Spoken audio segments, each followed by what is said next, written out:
primer requisito fundamental para poder acercarse a esta herramienta es una mente abierta. Disposición para poder estudiar y entender que las cosas en la Biblia no son de un segundo. Estamos en una cultura donde uno tiene acceso con un clic a millones de cosas. Y muchas veces esperamos que nuestros estudios bíblicos y nuestros sermones logremos hacerlos con un clic. Y yo sé que hay varios que sí lo hacen así. Pero para estudiar la palabra de Dios tenemos que darnos tiempo, tenemos que esforzarnos para poder trazar bien la palabra de Dios como ella misma dice.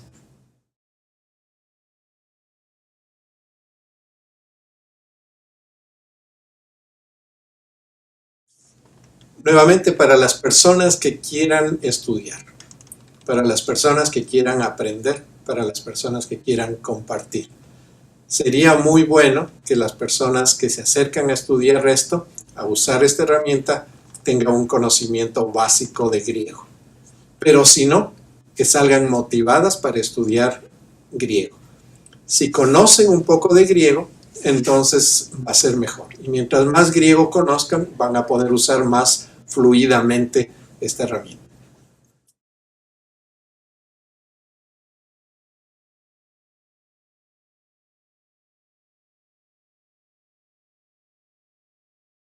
Sí, el griego es bueno porque hay ciertas explicaciones como los tiempos de un verbo y ciertas cosas que requieren que la persona conozca algo de griego o que tenga una herramienta cerca donde pueda hacer algún tipo de consultas.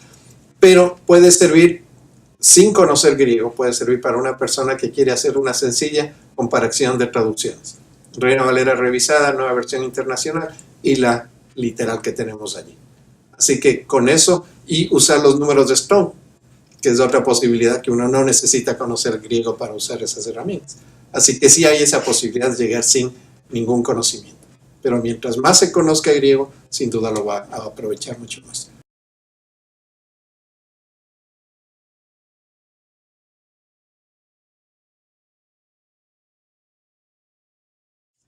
La Biblia fue escrita en griego, el Nuevo Testamento, hebreo, arameo, el Antiguo Testamento. Entonces, mientras más cercanos estemos nosotros a la mentalidad del escritor, eso va a ayudar muchísimo. Mientras más cercanos estemos al mundo en el que se escribió, en este caso el Nuevo Testamento, va a ayudar. Así que el conocer el griego nos ayuda a entender la mentalidad de las personas que estaban hablando, en este caso que estaban escribiendo. Así que me parece que es importante. Si queremos estudiar la Biblia seriamente, tenemos que conocer al menos un poquito de griego.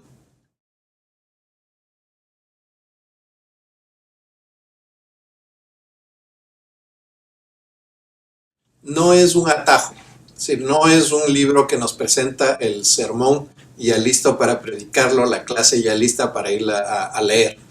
El interlineal es una herramienta que requiere trabajo, entonces hay que dedicarle tiempo. Pero lo importante para mí es que se puede usar eso desde un comienzo pensando en la gente que está recibiendo, no en que yo profundice el conocimiento, sino que la gente conozca. Entonces yo empiezo a preparar mi sermón, mi estudio bíblico, empiezo a preparar pensando en la gente que me va a escuchar. Y voy a limitar muchas cosas del griego que la gente no necesita conocer.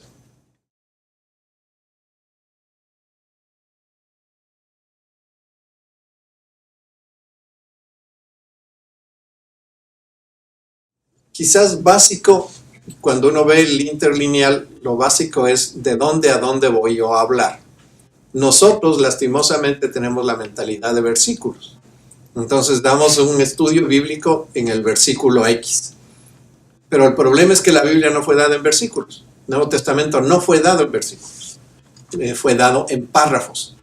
Entonces, cuando uno se acerca al interlineal, uno puede darse cuenta el párrafo que está. Lo mismo en la Nueva Versión Internacional, está en párrafos y uno puede acercarse entonces en párrafos, no en versículos. Acordémonos, los versículos no fueron inspirados. Los versículos fueron incluidos en las Biblias hace 500 años. La iglesia por 1500 años no tuvo versículos. Entonces es importante entender que primero tengo que leer el párrafo, no el versículo necesariamente.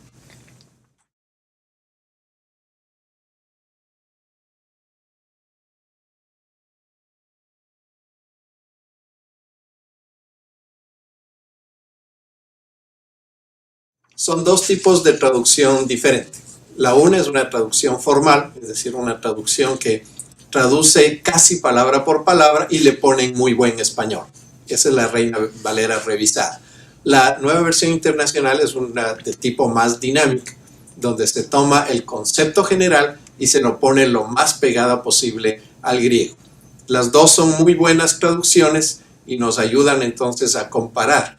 Hay ciertas cosas que se dice en las revisiones formales, pero que no hablamos así en español. Lo clásico es Jesús salió afuera. Bueno, cierto es que Jesús salió afuera, pero así nos decimos en español. Entonces la nueva versión internacional no comete ese error, sino que lo va a decir que Jesús sencillamente salió. O Jesús empezó a hablar abriendo la boca. ¿Cómo más voy a hablar si no es abriendo la boca? Pero así se habla en griego, pero en español no hablamos así. Entonces, al tener las tres versiones, uno se da cuenta qué es lo que realmente se quiere decir.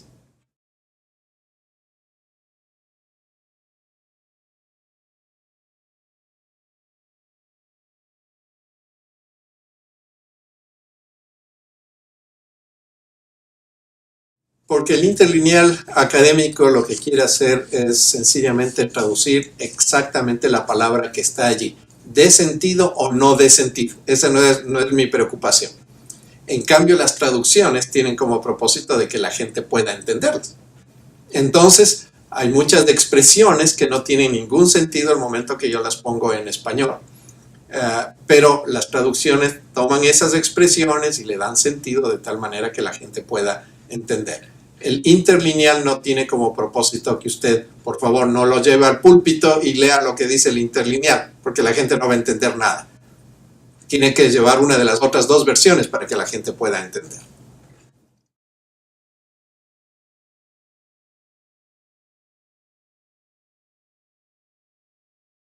La numeración Strong se inventó, es un invento genial de alguien que se dio cuenta que no todo el mundo va a entender el griego. Entonces asignó para cada palabra griega un número. Y uno puede buscar en un diccionario no por la palabra griega, sino por el número. Entonces el número X entonces nos sirve, nos lleva al diccionario y vemos qué tipo de palabra es, cómo se usa, cómo se le entiende esa palabra. Así que el número de Strong es una genialidad que uno puede usarla como base para entender lo que dice en un texto griego o base para estudiar una palabra precisa que uno quiera exponer.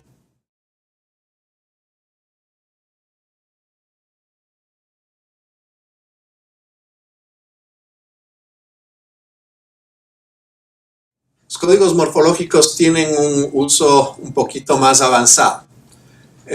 Cuando uno va del griego al español o de un idioma a cualquier otro idioma, uno tiene que darse cuenta que hay limitaciones en los dos idiomas. En este caso, el español es muy diferente al griego. Y en el griego se expresan cosas de una manera que en español no se las puede expresar. Entonces, los códigos morfológicos nos ayudan para entender que aunque en nuestras Biblias aparece una palabra en un imperativo, por ejemplo, una orden, en el griego no es una orden.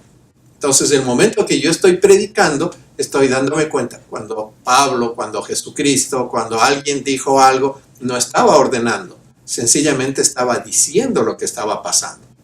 Entonces, nuestra predicación, nuestra enseñanza va a cambiar completamente. Los códigos morfológicos, entonces, nos ayudan a ver este análisis de cada una de las palabras.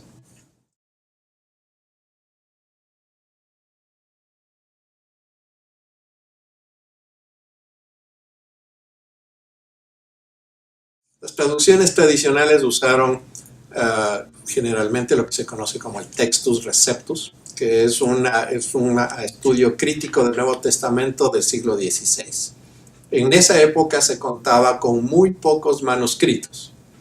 Nosotros hoy en el siglo XXI contamos con miles de manuscritos. Entonces el trabajo que se está haciendo ahora, o se está hecho ya desde hace varios años, es ver realmente de lo que nosotros, lo que teníamos en el texto Receptus, qué es lo que realmente se escribió en forma original.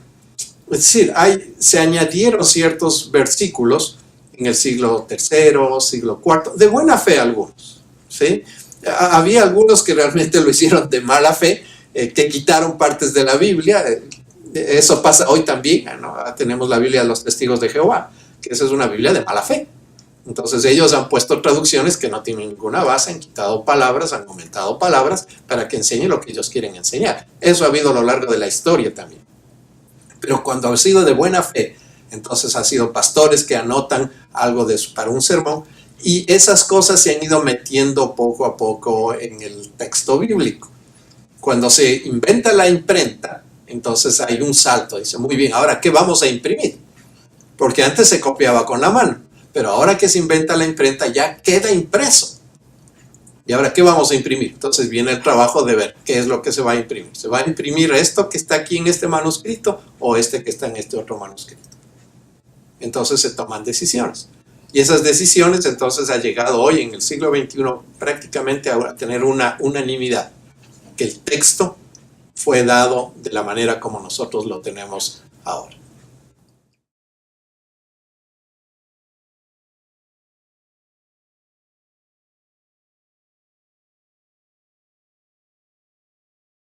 El interlineal académico nos ayuda a entender las diferencias que hay en los diferentes manuscritos. Nos da una pista.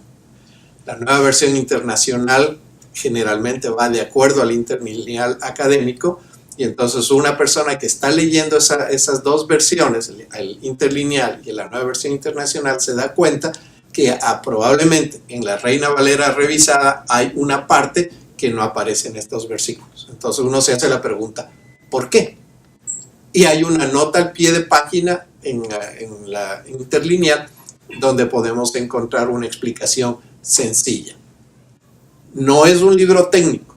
El libro técnico, para eso tenemos que meternos en otros conceptos, que son conceptos mucho más amplios y más complejos y especialmente más largos de explicar cómo sucede eso. Pero nos ayuda como una pista.